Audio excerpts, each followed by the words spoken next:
Funny Billa.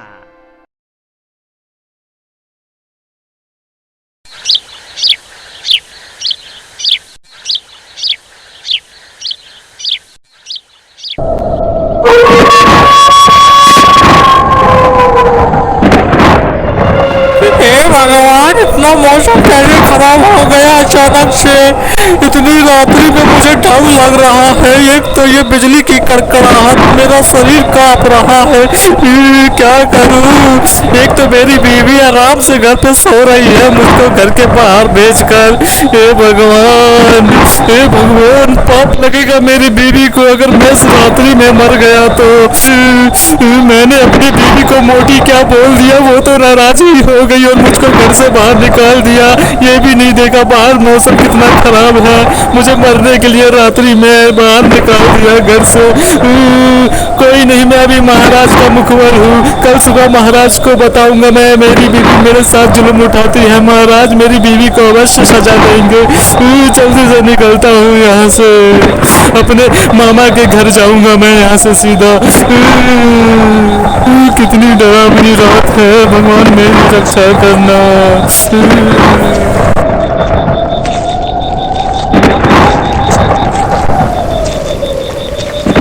हे भगवान, इस बारिश को भी अभी शुरू होना था। इस बारिश की वजह से अब मैं अपने मामा के घर नहीं जा पाऊंगा। बहुत गुस्सा आ रहा है मुझको अपनी बीवी पर, मन तो कर रहा है अभी मारू से घर जाकर। पता नहीं कहां से ये गले पड़ गई मेरी मोटी भैंस, मेरा जीना हराम कर रखा है। रात के टाइम कोई अपने पति को बाहर भेजता है, मौसम देखो कैसा भयानक हो रखा है। क्या करूं मैं अब।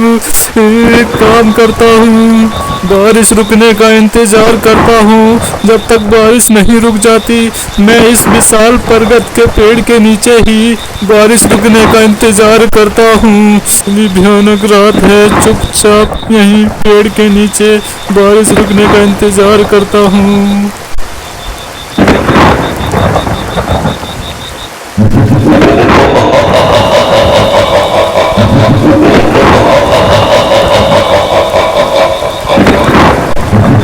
अरे भाई, कौन हो तुम? इतनी रात में पागलों की तरह हंस रहे हो। मैं पहले से ही डरा हुआ हूँ, तुम्हारी हंसी सुनकर मुझे बहुत डर लग रहा है भाई। बहुत डरावनी हंसी है तुम्हारी। मेरे सामने आओ, तुम कौन हो? मेरे सामने आओ, कौन हो तुम? अरे ये कौन है? ये तो सोने की तरह चमक रहा है। कहीं ये मायावी राक्षस तो नहीं जिसके बारे में माँ मुझको बचपन में कहानियाँ सुनाया करती थी? अगर ये वही है तो मुझे यहाँ से 9-11 हो जाना चाहिए। भगवान, ये क्या हो रहा है? भागने की तो दूर की बात, एक कदम भी आगे नहीं बढ़ा मैं। शायद से ये मायावी राक्षस बहुत शक्तिशाली है, अब ये मुझे जिंदा नहीं छोड़ेगा। अब मैं क्या करूं? जाओ मूर्ख इंसान, क्योंकि कोई फायदा नहीं भगने का तुम्हारा। जो एक बार यहाँ आ जाता है वापस लौट कर नहीं जा पाता। सोने जैसे दिखने वाले मायावी राक्षस, मैंने तुम्हारा क्या बिगाड़ा है? मुझे जाने दो, मुझे छोड़ दो। अगर तुम्हें जान लेनी ही है तो मेरे को एक दिन का मौका दो। कल मैं अपनी बीवी को लेकर आऊंगा। दिखने में वो बहुत ज्यादा मोटी और तगड़ी है, तुम उसको मार कर खा जाना, या फिर तुम्हें जो करना है तुम करना, पर मुझे छोड़ दो। मैंने क्या बिगाड़ा है? मुझे जाने दो। हे मायावी राक्षस, मुझे छोड़ दो। हे प्रभु मेरी रक्षा करो, हे प्रभु मेरी रक्षा करो। मूर्ख इंसान, अगर तुझको अपनी जान बचानी है तो तुझको मेरे सवालों का जवाब देना होगा। ठीक है मायावी राक्षस, मैं तुम्हारे सवालों का जवाब अवश्य दूंगा। उसके बाद तुम मुझको जाने देना मायावी राक्षस। मूर्ख इंसान, ध्यान से सुन मेरी बात को। मैं तुझसे बस एक सवाल करूंगा, अगर तूने मेरे सवालों का सही जवाब दिया तो मैं तुझको खजाने का पता बताऊंगा जहां पर सोना ही सोना है। हे मायावी राक्षस, क्या बोला तुमने? एक सवाल के बदले तुम मुझको सोना ही सोना दोगे। फिर तो मैं लखपति बन जाऊंगा और मैं अपनी बीवी को भी छोड़ दूंगा। पूछो मायावी राक्षस, तुम्हें कौन सा सवाल पूछना है? मैं बेताब हो रहा हूँ तुम्हारे सवालों का जवाब देने के लिए। लालच करना मनुष्य का सबसे बड़ा काल होता है। मूर्ख इंसान, अगर तुमने मेरे सवालों का गलत जवाब दिया तो मैं तुझको पत्थर का बना दूंगा। इसलिए मेरे सवाल का सही सही और सोच समझकर जवाब देना। अगर गलत जवाब दिया तो तुम्हें मैं पत्थर का बना दूंगा। ध्यान रखना मेरी बात को, मूर्ख इंसान। हे मायावी राक्षस, ये क्या बात हुई? चिट भी तुम्हारा और पट भी तुम्हारा, ये थोड़ी ना होता है। ये तो गलत बात है मायावी राक्षस। ये तो बहुत गलत बात है मायावी राक्षस। मुझे नहीं बनना पत्थर का, मुझे कोई सोना नहीं चाहिए। मूर्ख इंसान, तेरे रोने का कोई फायदा नहीं। तुझको मेरे सवालों का जवाब देना ही होगा, तभी तू जा पाएगा यहां से। अब मेरा सवाल ध्यान से सुन। मूर्ख इंसान, एक तरफ तुमको सोने से भरा हुआ जंगल दिया जाए और दूसरी तरफ तुम्हें अंधेरे से भरा हुआ जंगल दिया जाए, तो अब तुम बताओ मूर्ख इंसान, तुम कौन सा जंगल लेना पसंद करोगे? सोने जैसा दिखते हो पर बुद्धि एक पैसे की नहीं है तुम में। मैंने तुमको मायावी राक्षस बहुत बुद्धिमान समझा, लेकिन तुम में तो बुद्धि एक पैसे की भी नहीं है। मायावी राक्षस, मैं सोने से भरा हुआ जंगल ही लेना चाहूँगा।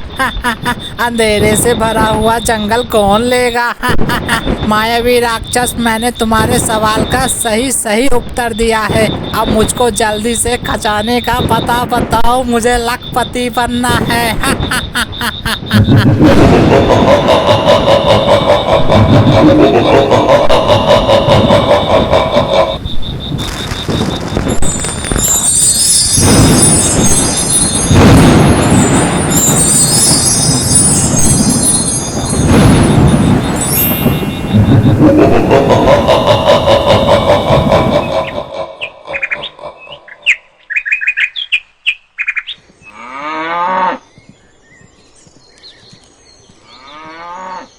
का हुआ भांजी, सवेरे सवेरे अपने मामा के यहाँ आई हो?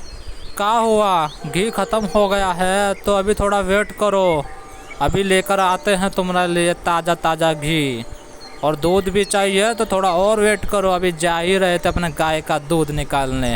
रुको थोड़ा। रुक जाओ मामा, मैं बस इतना पूछने आई हूँ, क्या कल रात लाखन तुम्हारे पास आया था? क्योंकि कल रात हम दोनों में लड़ाई हो गई थी और वो घर से चला गया था। अरे भांजी, काहे लड़ती रहती हो मेरा लाखन भांजे से? कल रात कितना खराब मौसम था, बारिश बिजली की आवाज़ सुन रही थी ना तुम? काहे लाखन को भेज दिया बाहर? रोकना चाहिए था ना तुमको? अब कल रात कितना मौसम खराब था, भगवान करे उसको कुछ ना हुआ हो।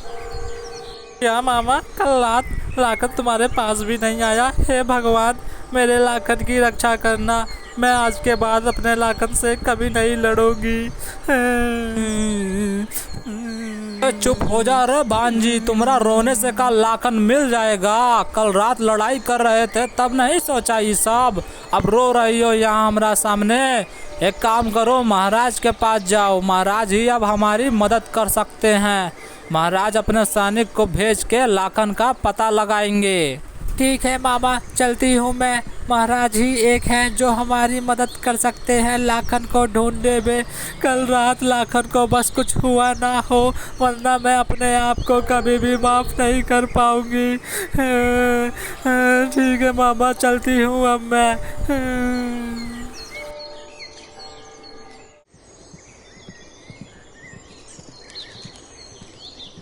तुम तो लाखन की बीवी हो ना?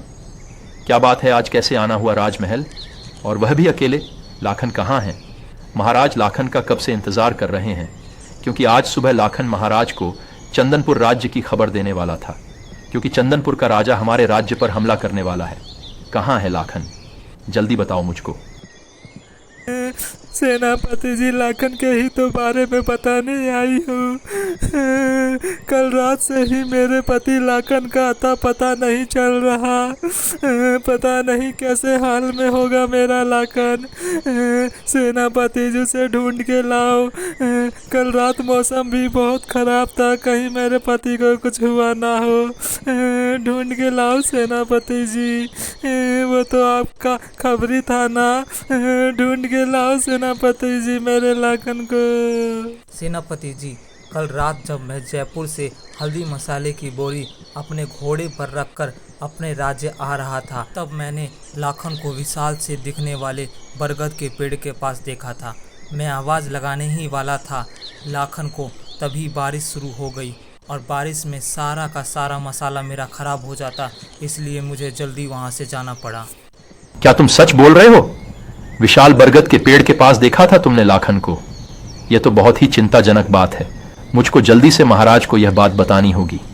वह बरगद का पुराना विशाल पेड़ अपने आप में ही एक अनसुलझा रहस्यमयी है। मुझको जल्दी से महाराज को बताना होगा लाखन के बारे में।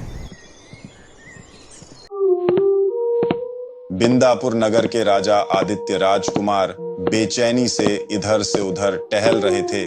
तभी आदित्य राजकुमार की रानी कौशल्या आदित्य राजकुमार को बेचैनी में देखकर रानी कौशल्या आदित्य राजकुमार के पास जाकर बोलती है, क्या हुआ जी, आपके चेहरे पर ये चिंता की लकीरें क्यों दिखाई दे रही हैं? क्या बात है? राजकुमारी, आज मेरा गुप्तचर लाखन एक जरूरी संदेश लेकर आने वाला था, क्योंकि सुनने में आया है कि चंदनपुर के राजा हमारे राज्य पर हमला करने वाले हैं और लाखन को चंदनपुर के राज्य के बारे में कुछ संदेश देना था आज, पर लाखन अभी तक आया नहीं। कब से मैं लाखन का ही इंतजार कर रहा हूँ। तभी आदित्य राजकुमार का सेनापति दौड़ा दौड़ा आदित्य राजकुमार के पास जाकर बोलता है, महाराज, जिस बात का डर था वही हुआ महाराज। सेनापति, पहेलियां मत बनाओ, क्या हुआ है साफ साफ बताओ। राजकुमार जी, कल रात हमारे सैनिक ने लाखन को उसी रास्ते से आते हुए देखा था जहां पर बरगद का घना विशाल पेड़ है, और महाराज कल रात से ही लाखन का कुछ अता पता नहीं चल रहा महाराज। ये सब सुनकर आदित्य राजकुमार के चेहरे पर चिंता की लकीरें और भी ज्यादा दिखने लगी। सेनापति, सभी नगरवासियों को संदेश भेजवा दो। सभी नगरवासी हमारे महल के सामने इकट्ठा हो जाए। मैं सबके सामने एक जरूरी ऐलान करना चाहता हूँ।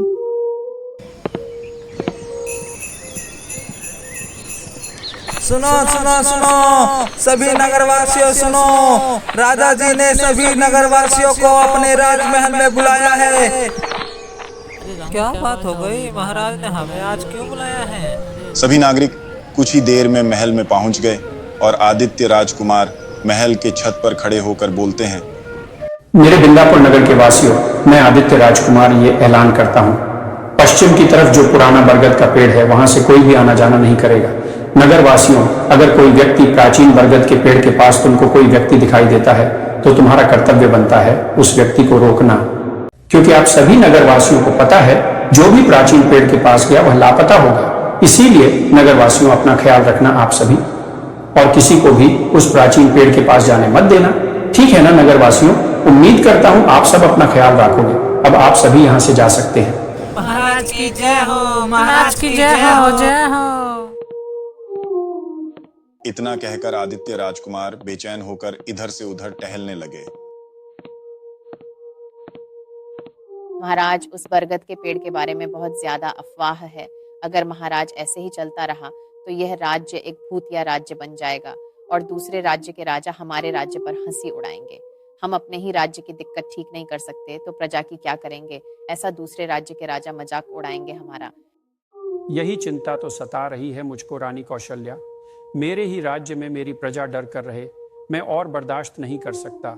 इसलिए मैंने एक फैसला लिया है, मैं अकेला जाऊंगा प्राचीन बरगद के पेड़ के पास। मैं किसी की भी जान जोखिम में नहीं डालना चाहता, इसलिए मैंने फैसला लिया है मैं खुद जाऊंगा और जाकर पता करूंगा।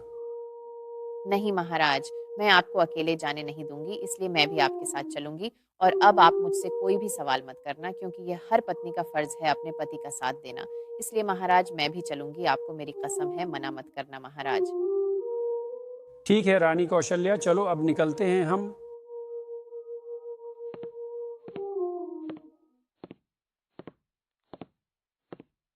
आदित्य राजकुमार अपने घोड़े पर सवार होकर निकल जाते हैं। अपनी पत्नी कौशल्या को लेकर दोपहर में पश्चिम की ओर निकल जाते हैं, जहां पर प्राचीन बरगद का पेड़ है।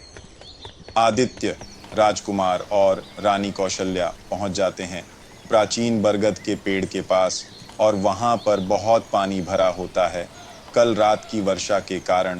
पर निडर राजकुमार अपनी रानी के साथ पानी में उतरकर पेड़ के पास पहुंच जाते हैं। या वही प्राचीन बरगद का पेड़ है राजकुमारी कौशल्या, जहाँ पर लोग गायब हुए हैं। वाह देखो राजकुमारी कौशल्या, पेड़ के ऊपर जो भी लोग यहाँ आते हैं वाह पत्थर के बन जाते हैं। वाह देखो कैसे लखन और भी हमारी प्रजा है जो पत्थर के बन राखे हैं। आदित्य राजकुमार अपनी पत्नी कौशल्या से बात कर ही रहे हैं, तभी जोड़ छोड़ से हंसने की आवाज आती है।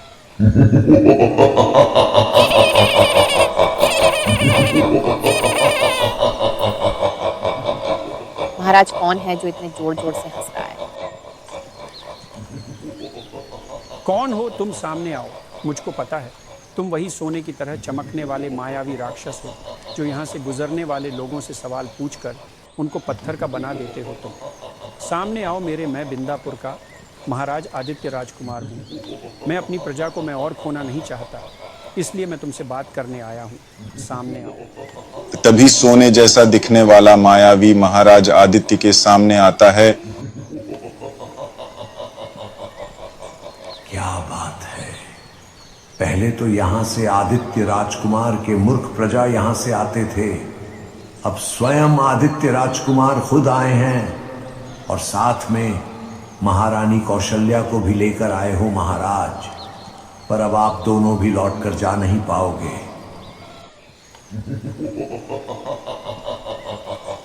तुम वही हो ना जो यहाँ से आने वाले नागरिकों से सवाल पूछता है और गलत जवाब देने पर तुम उन्हें पत्थर का बना देते हो। दुष्ट मायावी, मैं खुद आया हूँ तेरे सवालों का जवाब देने। पूछ ले अपना सवाल मायावी। तुम बहुत निडर हो महाराज, क्योंकि तुम खुद आए हो मेरे सवालों का जवाब देने। पर याद रखना महाराज, अगर जवाब तुमने गलत दिया तो मैं तुम्हें भी पत्थर का बना दूंगा और उसके बाद महारानी कौशल्या से पूछूंगा सवाल। अगर महारानी कौशल्या ने भी गलत दिया जवाब तो महारानी कौशल्या को भी मैं पत्थर का बना दूंगा। मैं वही सवाल पूछूंगा आपसे महाराज जो मैं यहाँ से आने जाने वाले नागरिकों से पूछता हूँ। तो ध्यान से सुनना महाराज, मेरा सवाल है कि अगर तुमको सोने से भरा हुआ जंगल दिया जाए और दूसरी तरफ तुमको अंधेरे से भरा हुआ जंगल दिया जाए तो कौन सा जंगल लेना चाहूंगी महाराज? सोच समझकर सही सही उत्तर देना महाराज। आदित्य राजकुमार मायावी का सवाल सुनकर सोच में पड़ जाते हैं। तभी रानी कौशल्या महाराज से बोलती हैं। महाराज, यह मायावी कितना मूर्ख है। मुझको लगा बहुत मुश्किल सवाल पूछेगा, पर इसने तो बहुत ही आसान सवाल पूछा है। महाराज, जाहिर सी बात है सोने से भरा हुआ जंगल ही लेना पसंद करेगा हर कोई, और दूसरी तरफ अंधेरे से भरा हुआ जंगल है। आखिर कोई पागल ही होगा महाराज जो अंधेरे से भरा हुआ जंगल लेगा। हाँ कौशल्या, तुम एकदम सही हो, पर मेरा लाखन खबरें बहुत ही बुद्धिमान था। उसने ज़रूर सोने से भरा हुआ जंगल बोला होगा, पर उसके बाद भी इस मायावी ने उसको पत्थर का बना दिया। आखिर क्या है इस सवाल के पीछे का रहस्य? महारानी कौशल्या, मुझको पता लगाना होगा। तभी आदित्य राजकुमार सोच समझकर मायावी के सवालों का उत्तर देते हैं। मायावी, मैं अंधेरे से भरा हुआ जंगल लेना पसंद करूंगा। सोने जैसा दिखने वाला मायावी आदित्य राजकुमार का उत्तर सुनकर चौंक कर बोलता है। तुम्हारा उत्तर सही है आदित्य राजकुमार। तुम पहले इंसान हो जिसने मेरे सवाल का सही उत्तर दिया है, लेकिन आदित्य राजकुमार तुम शायद से नहीं जानते, इस सवाल का सही जवाब देने के बदले तुम्हें उसे अंधेरे जंगल से होकर जाना होगा। आखिर में तुम कहना क्या चाहते हो मायावी? मैं तुम्हारी बात का मतलब नहीं समझ पाया। आदित्य राजकुमार, मैं भी जानना चाहता हूँ अंधेरे से भरे हुए जंगल में आखिर ऐसा क्या है? इतना कहकर मायावी कुछ मंत्रों का उपचार करने लगता है। ओम करम कदम हुर होरी कुल कुल कुल्ला कुल्ला खुल जा जादुई दरबार। ओम करम कदम हुर होरी कुल कुल कुल्ला खुल जा जादुई दरबार। ओम करम कदम हुर होरी कुल कुल कुल्ला खुल जा जादुई दरबार। तभी अचानक से प्राचीन प्रगति के पेड़ पर एक जादुई दरवाजा बन जाता है। तभी मायावी महाराज आदित्य से बोलता है, सुनो आदित्य राजकुमार, ये मायावी दरवाजा तुम्हें सीधे अंधेरे से भरे हुए जंगल में ले जाएगा। अब जाओ आदित्य राजकुमार और पता करो उस अंधेरे जंगल में क्या है, और आकर मुझको भी बताओ। मैं भी जानना चाहता हूं कि उसे अंधेरे जंगल का रहस्य। आदित्य राजकुमार मायावी से कोई भी प्रश्न नहीं पूछते, क्योंकि आदित्य राजकुमार को इस रहस्य का पता लगाना था। इसलिए आदित्य राजकुमार अपनी पत्नी कौशल्या के साथ जादुई दरवाजे में प्रवेश करते हैं।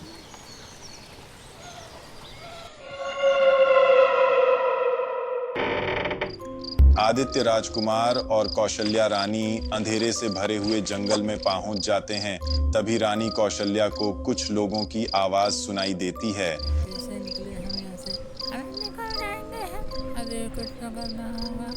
महाराज, मुझको कुछ लोगों की आवाज सुनाई दे रही है। ऐसा लग रहा है कि कोई मदद के लिए पुकार रहा है। हाँ रानी कौशल्या, आवाज़ तो मुझको भी सुनाई दे रही है। ये आवाज़ सामने से आ रही है। चलो रानी कौशल्या, चलकर देखते हैं। पिंजरे में कैद बिंदापुर के नागरिक और महाराज का खबरी लाखन की नजर महाराज पर पड़ते ही लाखन जोर जोर से आवाज मारने लगता है अपने महाराज को। ये देखो लोग, मेरे महाराज आ गए।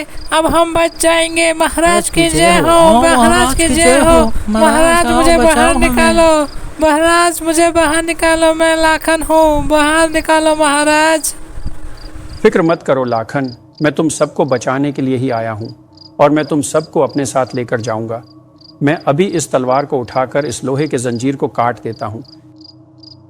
राजकुमार आदित्य जैसे ही तलवार को निकालकर जंजीर को तोड़ने की कोशिश करते हैं, तभी राजकुमार को जोरदार झटका लगता है बिजली का और राजकुमार कुछ दूर जाकर गिरते हैं और कुछ देर के लिए बेहोश हो जाते हैं। तभी रानी कौशल्या आदित्य राजकुमार को उठाती हैं। तभी राजकुमार आदित्य और रानी कौशल्या गायब हो जाते हैं।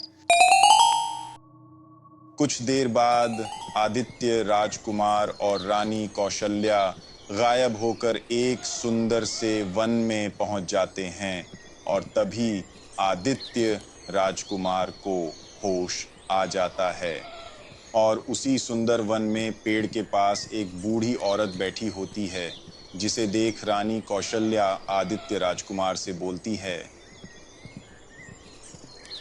महाराज, हम अचानक से अंधेरे से भरे हुए जंगल से सीधा सुंदर से दिखने वाले जंगल में कैसे आ गए? और महाराज, ये सामने पेड़ के पास जो ये बुढ़िया औरत बैठी है, ये कौन है महाराज? कहीं कोई माया भी तो नहीं? मुझको महाराज काफी डर लग रहा है। डरो मत रानी कौशल्या, क्या पता इस रहस्य का पता लगाने में ये बूढ़ी औरत हमारी मदद कर सके। ज़रूरी थोड़ी ना है कि यह माया ही होगी, क्या पता हमें कोई मदद मिल सके। फिक्र मत करो रानी कौशल्या, मैं पूछता हूँ बूढ़ी औरत से कि तुम कौन हो और यहाँ पर क्या कर रही हो। आदित्य राजकुमार उस अनजान बूढ़ी औरत से पूछने ही वाले थे, तभी वह बूढ़ी औरत बोलती है, लगता है बेटा तुमने उन सलाखों को तोड़ने की कोशिश करी होगी। पर ये सब तुमको कैसे पता? क्योंकि बेटा जो भी उन सलाखों को तोड़ने की कोशिश करता है वो यहाँ आ जाता है।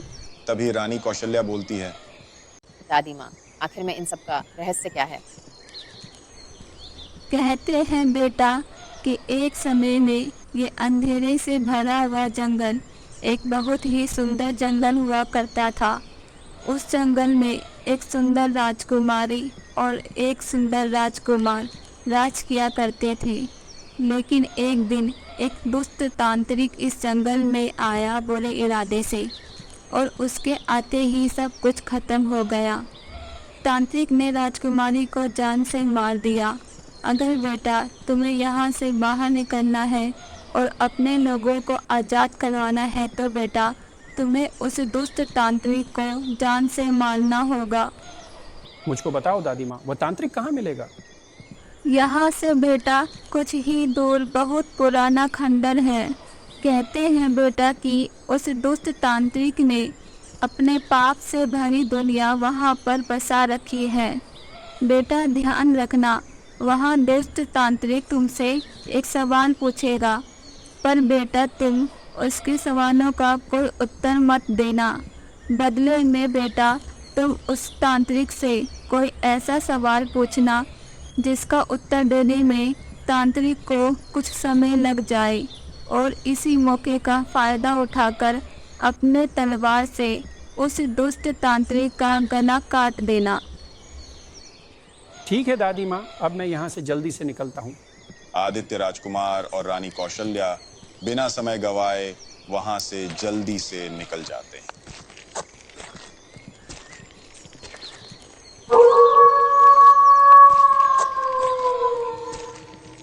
कुछ दूर चलते चलते महाराज और रानी कौशल्या खंडर में पहुंच जाते हैं। पहुंच गए हम। रानी कौशल्या, ये देखो गुफा, शायद से इसके अंदर होगा वह तांत्रिक। चलो रानी कौशल्या, चलकर देखते हैं।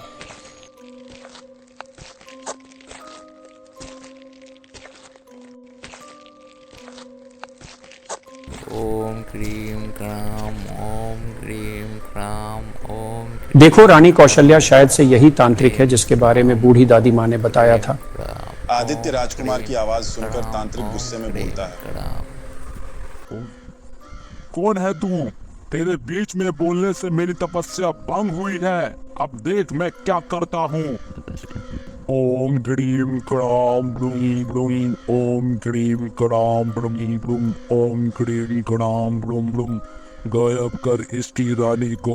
बूम बूम वाह। तांत्रिक कुछ मंत्रों का उपचार करता है और अपनी दिव्य शक्तियों से महारानी कौशल्या को गायब कर देता है। रानी कौशल्या, फिक्र मत करो, मैं तुम्हें इस नरक से बाहर ले जाऊंगा।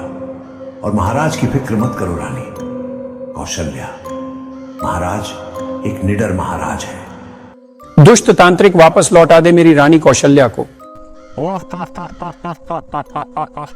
लौटा दूंगा मैं तेरी रानी कौशल्या को, पर उससे पहले तुझको मेरे एक सवाल का सही सही उत्तर देना होगा।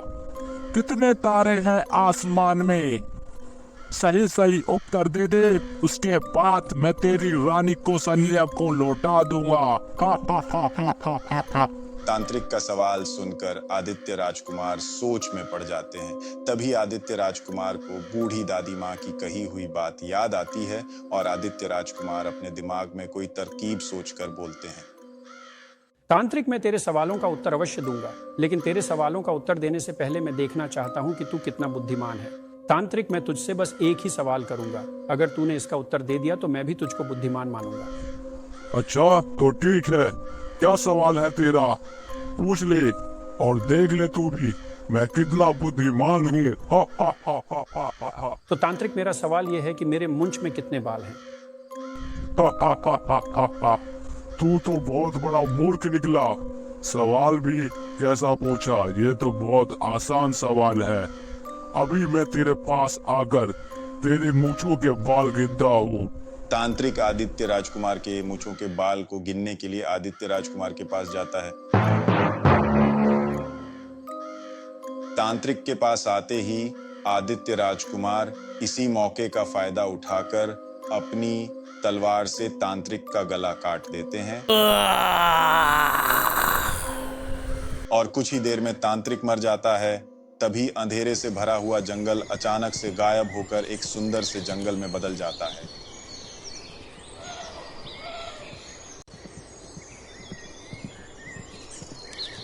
आदित्य राजकुमार, आपका बहुत बहुत धन्यवाद। आपने इस तांत्रिक को मारकर इस जंगल को आजाद किया है। मैं इस जंगल का रखवाला हूं, पर मैं इस जंगल की रक्षा नहीं कर पाया क्योंकि यह तांत्रिक बहुत ही शक्तिशाली था। तांत्रिक ने जंगल की रानी और राजकुमार को जान से मार डाला। मैंने पूरी कोशिश की, पर तांत्रिक के सामने मैं कुछ नहीं था। तांत्रिक मुझे जान से मार नहीं पाया क्योंकि मैं अमर हूं। तभी तांत्रिक अपनी शक्तियों से मुझको अपना दास बनाना चाहता था, पर मैंने हिम्मत दिखाई और मैं वहां से बचकर निकल गया और बरगद के प्राचीन पेड़ के पास इस उम्मीद से बैठा रहा और वहां से आने जाने वाले लोगों से सवाल पूछता था क्योंकि मुझको एक निडर और एक ईमानदार चाहिए था, क्योंकि वही उसे तांत्रिक का अंत कर सकता है जिसे इन कभी भी कोई गलत काम न किया हो। अब मैंने तांत्रिक को मारकर तुम्हारे जंगल को आज़ाद किया है। अब मुझको मेरी रानी कौशल्या और मेरे नगर के नागरिक लौटा दो। ना फिक्र मत करो महाराज, रानी कौशल्या और आपके नगर के नागरिक सब ठीक हैं। अभी ले चलता हूँ आपको सबके पास। प्राचीन बरगद के पेड़ के पास रानी कौशल्या और विंदापुर के नागरिक सब इंतजार कर रहे थे महाराज के आने का। तभी कुछ देर बाद महाराज और सोने जैसा दिखने वाला मायावी प्रकट होते हैं। तभी बिंदापुर के नागरिक महाराज की जय हो का नारा लगाने लगते हैं जोर जोर से। महाराज की जय हो, हमारे महाराज। महाराज रानी कौशल्या को देख बहुत ही खुश होते हैं और अपने राज्य में रहने वाले नागरिकों की जान बचाई और उसे तांत्रिक को भी जान से मार दिया, जिसने एक सुंदर से जंगल को अंधेरे से भरा हुआ जंगल बना दिया था। प्यारे बच्चों, इस कहानी से हमको यह सीख मिलती है कि अंधेरा कितना भी शक्तिशाली हो, पर प्रकाश के एक किरण से जिंदगी में उजाला ही उजाला हो सकता है। जैसे बिंदापुर के महाराज ने रहस्यमयी बरगद के पेड़ के पीछे का रहस्य पता लगाकर अपने लोगों की जान बचाई और अंधेर से भरे हुए जंगल को भी आज़ाद करवाया।